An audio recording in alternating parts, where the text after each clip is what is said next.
And this is our message really true this morning regarding this exceptional woman in Romans 16. And look at verse 13. Paul, writing this very lengthy letter, concludes it by mentioning many of those he would like to be reminded to or give last-minute instructions to, these of Rome. And notice in Romans 16, verse 13, he says, "Greet Rufus, chosen in the Lord, and his mother and mine." What does that mean? Verse 13. Well, the first part is rather straightforward. It says, "Greet Rufus." Rufus is a name I think we use. Is there anybody in the room whose name is Rufus? Because I don't want to offend somebody to be right here to punch me in the nose. Rufus is a name we use for, I think, hip country types, or we'd expect that to be somebody's name when they're around the moonshine or something down south. I'm not sure if I've ever known anybody named Rufus. It's not a name we give with love to our children. In the New Testament era, it was a word that meant the color red. So they were calling him a communist back then. They called him Rufus. No.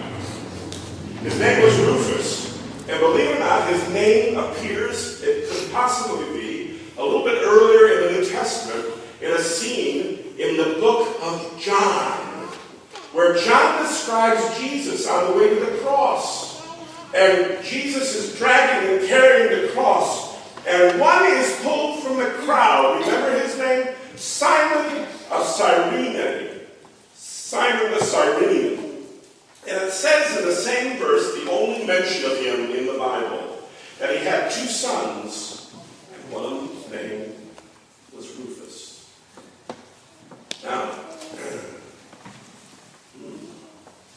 are we sure? No, we're not sure. These are the only real mentions, I believe, in the scripture of Rufus. So Paul says here in writing to Rome, maybe Rufus lived there now, he says, "Greet Rufus, say hi to him for me." Then it identifies him, don't get scared about this. It says, "Chosen in the Lord." Rufus, chosen in the Lord. And you're thinking, aren't you?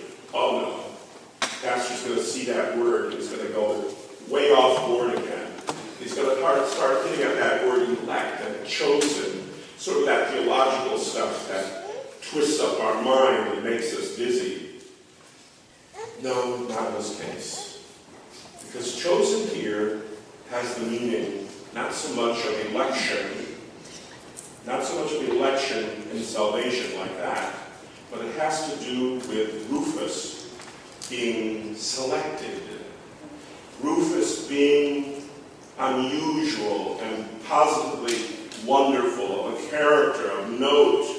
So the verse really says, verse 13, "Say hello to Rufus for me, chosen brother in the Lord," my chosen brother in the Lord, my select brother, my gifted brother. Rufus was something. He was beyond his name. He was someone of significance. Maybe contributing to that is what the next words are saying. "Give greeting to him, chosen in the Lord, and his mother." And then notice the last words, "and mine." Now we know for sure that Paul was not physically related to Rufus. So when Paul says, "Say hello to Rufus, this precious brother in the Lord," and he says, in addition, "say hello to his mother," he's not talking about his own physical descendant from mother-type person. He's saying, his mother, say hello to her, she also my mother. Let me tell you about my family when I was young. My family, divorced rather key, and life in a Baptist church as a boy. My mom, a single mom. My dad leaving. Most every divorce, there are contributors from both sides in the situation wrong. It usually has been step by step in process for years, certainly months beforehand. When this happened in the 50s, early 60s, in my experience, divorce was something so rare in America that certainly in the local church, our local church, it was very difficult for my mom. My sister and I had it easy. My mom did not. My mom worked the equivalent of 2 full-time jobs as a buttonhole worker in a dress factory. And I remember how she worked shift after shift, came home exhausted, worn out for her children's sake. She couldn't do it. She couldn't make it. Others in my church, I was a boy, but others in our church, an older couple, or 2 or 3 of them, and some single people, they would sometimes slip some money in my mom's pocketbook. Sometimes they funded something for Carol or for myself. Some men tried to put their arm around us and befriend us and mentor us, my sister and I think back, my mother was a sincere mother who made mistakes, no question, who had the frailties of the flesh, but God in His goodness gave me other mothers who contributed in my life so very hugely. In the early 70s, there was the gas crisis, oil crisis that year out here in the States. I remember I ran out of gas once, waiting in line to get gas from a gas station. This was like 73 or 74. And I remember there was no work in this area of the country. I had a friend from the Army. He lived in Texas. He said, "Come down to Texas. There's work down here." And so I moved to Texas, a single man, my little Volkswagen Rabbit.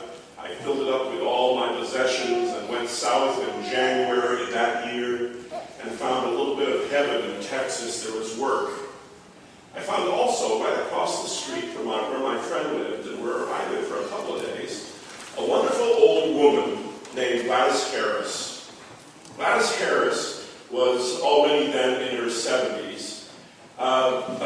Just an unusual country type of person. I've described her to you before as a woman who, before she lived where I met her, she had lived in the country and she didn't have a bathroom. They didn't even have an outhouse, what you call an outhouse.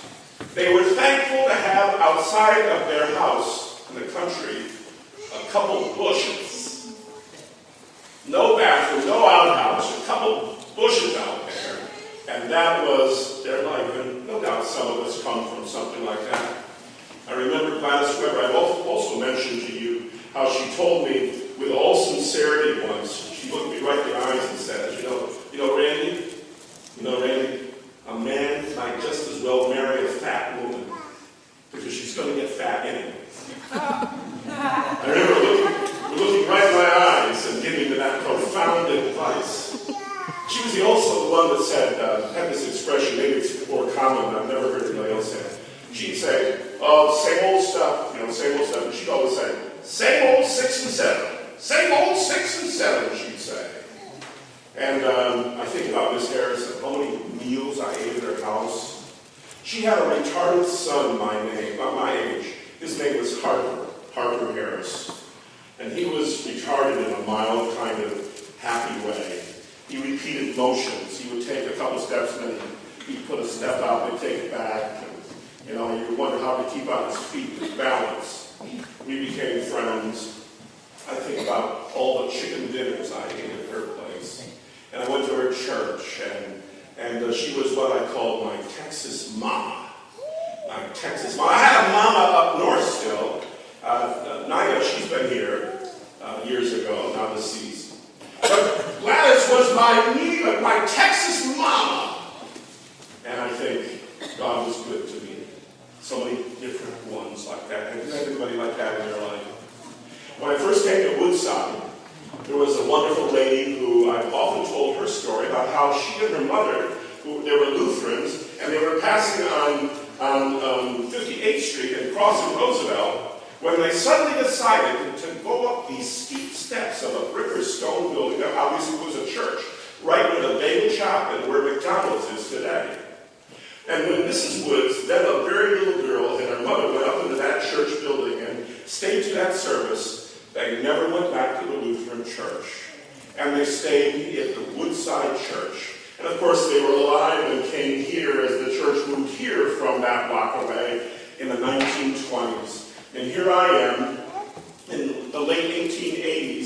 1980s, meeting her, knowing her, and she puts me under her wing. Here I am, 30-some years of age. She puts me under her wing and mothers me. And I think of the sweetness and the blessing and the giving nature of someone like Helen Woods. Can you think of others in your own life who are maybe not your own blood parents, but who loved you just the same and did great things in your life? You know, here at Woodside, we have some men, and thank God for them, in this church and other churches. They may not qualify as deacons, technically, and we may never lay hands upon them as deacons, technically, to make them deacons, but there ain't anything going to stop them from acting like a deacon by way of serving God and being sweetly used of Him. We have trustees currently in our church. That's our leadership. A man has to meet a few qualifications to be that. If somebody should be denied that possibility of that kind of leadership, all right. But I know men, and there are some who will never perhaps hold that position, but they insist on living with that integrity and that interest and that care. You know what? Again and again, you and I have been influenced by women in our lives so wonderfully and positively, who do not have official titles, but they have insisted upon relationship and put us under their wing and loved us and nurtured us and even carried us on step by step. I want to encourage that this morning. Some of you are aunts or uncles to such precious ones. We don't have many children in this room right now. They're all, did you hear at the early part of the service? They're having a great time next door. You know what? So many children in this city are dying and their prospects are so poor because they don't have a real mom or a real dad or much of anybody that loves them. My friends, could that be one reason why we are still here? And maybe we're past the point of thinking about ever getting married or having children or who knows what is ahead, but couldn't we have a care? First starting perhaps with interest and devotion to people of our own family and being the best uncle, most caring aunt we possibly can be.